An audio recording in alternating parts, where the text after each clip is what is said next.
So dear student, কেমন আছো? I hope প্রত্যেকে ভীষণ ভালো আছো। স্ক্রিনের উপর একটা কোশ্চেন দেখা যাচ্ছে। সেই কোশ্চেনটা আমরা প্রথমে মন দিয়ে পড়বো, বুঝবো, তারপর অঙ্কটা করব। ওকে, কোশ্চেনটা কি বলেছে দেখো। একটি নির্বাচনী প্রতিদ্বন্দ্বিতায় 10% ভোটদাতা ভোটদানে বিরত থাকে। বেশ, বোঝা গেল। প্রদত্ত ভোটের 60টি বেআইনি বলে নাকচ হয়। বেশ, এটাও বোঝা গেল। বিজয়ী প্রার্থী নির্বাচন তালিকাভুক্ত ভোটদাতার 47% ভোট পেয়ে প্রতিপক্ষকে 308 ভোটে হারিয়ে দিলে নির্বাচনী তালিকাভুক্ত ভোটদাতা সংখ্যা এবং প্রার্থীদ্বয়ের প্রাপ্ত ভোটের সংখ্যা নির্ণয় করো। দেখো, এখানে অপশন আছে 4টে। অপশন এ আছে 62,000, 2,900, 2,914 আর 2,606, এটা option A. Option B A কি আছে? অপশন বি এ আছে 6,300, 2,912, 2,608। আর অপশন সি আছে 6,400, 2,916, 2,604। আর অপশন ডি আছে 6,500, 2,910 আর 2,612। ওকে, তো চলো সময় নষ্ট না করে আমরা অঙ্কটা করতে শুরু করি। দেখো, মোট ভোটার মানে এক্স জন আমি ধরে নিচ্ছি। এই এক্সটা কি? তালিকাভুক্ত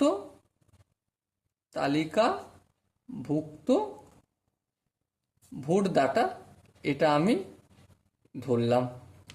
বেশ, আচ্ছা 10% যদি ভোট না দেয় তাহলে কত পার্সেন্ট ভোট দিয়েছে?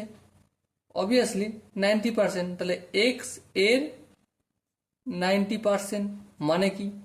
এক্স ইন্টু 90/100 ইকুয়াল টু, এই শূন্য কাটবে, 9x/10। এতজন কি ভোট দিয়েছে। ওকে, আশা করি এখানটা প্রত্যেকে বোঝা গেছে।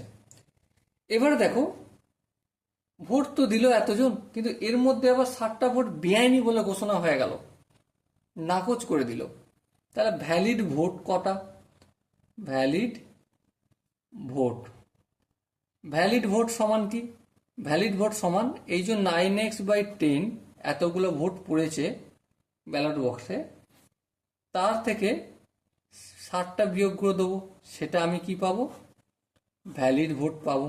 বেশ, এরপর বইটা একটু পড়ে দেখো, সুন্দরভাবে বলেছে যে বিজয়ী প্রার্থী নির্বাচনী তালিকাভুক্ত ভোটদাতা 47% ভোট পায়।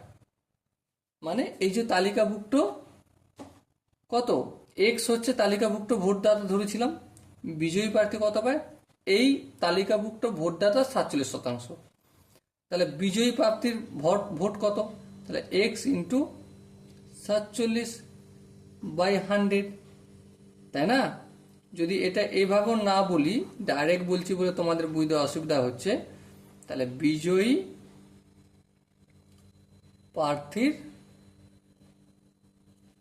ভোট বা প্রাপ্ত ভোট, ব্র্যাকেটে প্রাপ্ত লিখে দিলাম, প্রাপ্ত ভোট ইকুয়াল টু কত?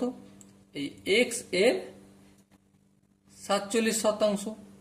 তার মানে কি? এক্স গুণিত 47/100, কি পেলাম আমি? 47x/100। বলো, এখানটা বোঝা গেছে? আই হোপ এখানটা প্রত্যেকে বোঝা গেছে। এবার দেখো, বইতে বলেছে প্রতিপক্ষকে 308 ভোটে হারিয়ে দিলে। দেখো, 308টা ভোটে প্রতিপক্ষকে হারিয়ে দিচ্ছে, তার মানে বিজয়ী প্রার্থীর ভোট মাইনাস পরাজিত প্রার্থীর ভোট ইকুয়াল টু 308। এটা আমি ঠিক বললাম না ভুল বললাম? অবভিয়াসলি ঠিক বললাম, তাই তো নাকি? বিজয়ী প্রার্থীর ভোট আর পরাজিত প্রার্থীর ভোট, এই দুটোর ডিফারেন্স কত? 308। ঠিক আছে, তার মধ্যে দেখো বিজয়ী প্রার্থীর ভোট কত পেয়ে গেছি? হ্যাঁ, পেয়ে গেছি। কত? 47x/100। বেশ, এবার পরাজিত প্রার্থীর ভোট কতটা? পরাজিত প্রার্থীর ভোট হচ্ছে এই মাইনাসে যেমন থাকলো, ভ্যালিড ভোট কতটা? এটা হচ্ছে ভ্যালিড ভোট। হ্যাঁ ঠিক, 9x/10 মাইনাস 60। ওকে, এ থেকে 47x/100 বাদ দিয়ে দাও। কেন? এটা কি ভ্যালিড ভোট বললাম এটা আমি। হ্যাঁ, তাহলে ভ্যালিড ভোট থেকে যখনই আমি বিজয়ী প্রার্থীর ভোট বাদ দেবো তখনই আমি পরাজিত প্রার্থীর ভোট পাবো কি পাবো না? হ্যাঁ, তো সেই জন্যই ভ্যালিড ভোট মাইনাস বিজয়ী প্রার্থীর ভোট সমান কি হলো? আমার পরাজিত প্রার্থীর ভোট হলো।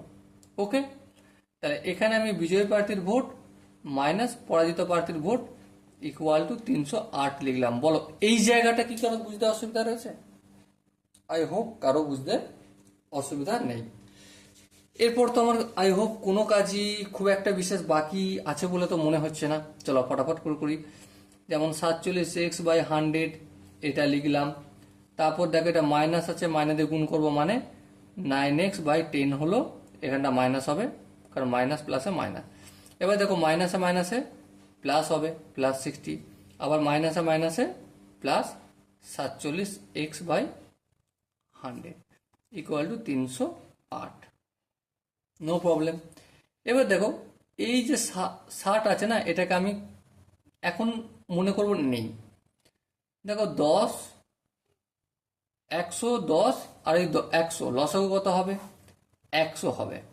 100কে 100 দিয়ে ভাগ করলে 1, 1কে যদি 47x দিয়ে গুণ করি অবভিয়াসলি 47xই হবে। মাইনাস 100কে আমি 10 দিয়ে ভাগ করলে 10, 10কে যদি 9x দিয়ে গুণ করি 90x হবে। আবার দেখো 100কে 100 দিয়ে ভাগ করলে 1, 1কে 47x দিয়ে গুণ করলে অবভিয়াসলি 47xই হবে। আর এই যে একটু আগে বললাম আমি, কি বললাম? প্লাস 60টাকে আমি সমানের অপোজিট দিকে নিয়ে চলে আসি, তাহলে এটাকে মাইনাস 60 হয়ে যাবে। ওকে, কোনো অসুবিধা নেই। এবার থেকে একটু যোগ বিয়োগ করতে হবে। 47 আর 47 যোগ করলে কত হয়? 104, তাই তো? না 104 নয়, 7 7 14, 4 4 4 8 9, 94x মাইনাস 90x। হ্যাঁ, আর এটা 308 থেকে 60 বিয়োগ করছি, তাহলে 0 কদে 8, 8 দিতে, 6 কদে 10, 6 7 8 9 10, 4 দিতে হয় তাকে 1, আর 1 কদে 3 2 দিতে 248 জন। ওকে, এবার দেখো 94x থেকে যদি 90x বিয়োগ করি তাহলে কত হবে? 4x হবে। হ্যাঁ, এখানে 100টা কিসের আকার আছে? ভাগের। অপোজিট সাইডে পাঠিয়ে দাও, কি হয়ে যাবে? গুণের হয়ে যাবে। গুণ করে দিলাম। x এর সাথে 4 গুণ আছে, অপোজিট সাইডে পাঠিয়ে দিলে কি হয়ে যাবে? অবভিয়াসলি ভাগ হয়ে যাবে। চলো ভাগ করে দিলাম। 4 1 4, 4 6 24, 4 2 8, তাহলে আলটিমেট কত হলো? 6 2 0 0। তাহলে x মানে মোট ভোটার কত হলো? 6200 জন মোট ভোটার হলো। বেশ, তাহলে বিজয়ী প্রার্থীর প্রাপ্ত ভোট কত? অতএব বিজয়ী প্রার্থীর, আমি আর লিখছি না, বিজয়ী প্রার্থীর প্রাপ্ত ভোট 6200 ইন্টু 47%। হ্যাঁ, এই 47/100, এই শূন্য কাটলো, এই শূন্য কাটলো। এবার দেখো 62কে যদি 47 দিয়ে গুণ করি তাহলে কত পাবো? দেখো করে নিচ্ছে একটু। 47 আর এখানে 62, 7 2 14, 4 হাতে 1, 4 2 8 1 9। ওকে, 6 7 42, 2 হাতে 4, 4 24 আর 4 28, 4 হবে। 9 আর 2 11 1 9 2, তাহলে কত আসলো?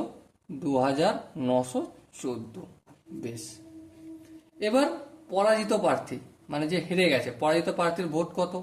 দেখো পরাজিত প্রার্থীর ভোট এই যে এটা 9x/10, 9x/10 মাইনাস 60, আর এখানে 47x/10 লিখবো কত? 2914। হ্যাঁ ঠিক আছে, কোনো অসুবিধা নেই। এবার দেখো 9 ইন্টু x এর জায়গায় কত লিখবো? 6200। হ্যাঁ, বাই 10। আচ্ছা, এটা এত কঠিনভাবে না করে এর থেকে সহজও করা যায়। সিম্পলি এ থেকে আমি যদি কত ভোটে হেরেছে, 308 বিয়োগ করে দিই তাহলেও তো পেয়ে যাব। হ্যাঁ, তাহলে এত কঠিনভাবে করছি কেন? তাহলে পরাজিত প্রার্থীর ভোট হচ্ছে 2914 মাইনাস 308, ব্যাস মিটে গেল। সিম্পলি, এত কঠিনভাবে করার আমার প্রয়োজন নেই। 8 করে 14, আর 9, 10, 11, 12, 13, 14, 6, হাত একে 1, 0 করে 1, 1 একে মিলে গেল 0, 3 করে 9, 6 দিতে, আচ্ছা, আর এই দুইটা নামবে, তাহলে 2606। সময় দিয়ার ওয়াটসন, এখানে যে তিনটে উত্তর পেলাম, 6200, 2914 আর 2606। সো এখানে দেখো option A is the right answer. Okay, I hope তোমরা অঙ্কের প্রতিটা স্টেপ বুঝতে পেরেছো। যদি কোনো জায়গায় ডাউট থাকে কমেন্টে জানাও। ওকে, সো দেখা হচ্ছে পরের সেশনে। ততক্ষণ পর্যন্ত ভালো থেকো, সুস্থ থাকো এবং জয় হিন্দ।